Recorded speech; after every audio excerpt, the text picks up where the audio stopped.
আল্লাহর পথে, এসো রাসূলের পথে, এসো কোরআনের পথে করি সংগ্রাম। কোরআনের পথে সংগ্রাম করতে রাজি বড়াইগ্রামবাসী?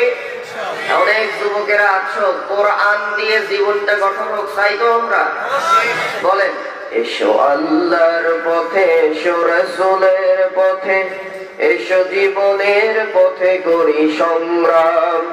এসো আল্লাহর পথে, এসো রাসূলের পথে, এসো কোরআনের পথে করি সংগ্রাম। মানুষের মন গড়া মতবাদে ওই শান্তির পতাকা যে হলো খান খান। ঠিক না বেঠিক? শান্তির পতাকা যে হলো খান খান। এসো আল্লাহর পথে, এসো রাসূলের পথে, এসো জীবনের পথে করি সংগ্রাম। দুর্বিষহ হাই জীবন সবার, চারিদিকে শুধু হাহাকার। তাই বড় প্রয়োজন সৎ শাসক আজ, সোনার মানুষ ওই রাসূলে খোদার। ঠিক না বেঠিক?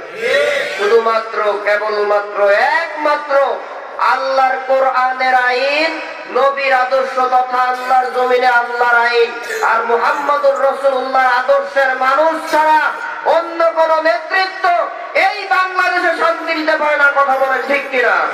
আমরা বাংলাদেশের 54 বছর ধরে অনেক রাষ্ট্র ব্যবস্থা দেখেছি, আল্লাহর গোলাম হিসেবে আল্লাহর আইন দিয়ে রাষ্ট্র চলুক এটা দেখি নাই। আগামীর সংসদ হবে কোরআনের সংসদ, আগামীর সংসদ ইসলামের সংসদ, আগামীর সংসদ আল্লাহর গোলামদের সংসদ করতে চান কারা? কারা দুটি হাত দেখতে চায়? আল্লাহ কবুল করুক, বলে না আমিন। কারণ এই সংসদ প্রতিষ্ঠা করতে গেলে কোরআন আর নবীর আদর্শের মানুষ ছাড়া কোনোদিন সম্ভব না। আর তাদের স্লোগান হবে একটাই, জমিন কার? আলা লাহুল খালকু ওয়াল আমর। আল্লাহর জমিনে আল্লাহর আইন চাই, সৎ লোকের শাসন।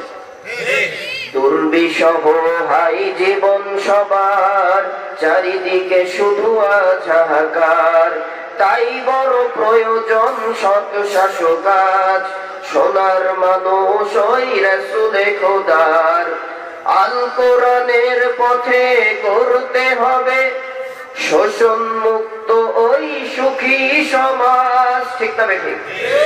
থাকবে না যেথা আর কোন অনিয়ম, কায়েম করব মোরা আল্লাহর রাজ। এসো তাই গাই মোরা জিহাদের গান। এসো আল্লাহর পথে, বলে এসো রাসূলের পথে, এসো জীবনের পথে করি সংগ্রাম।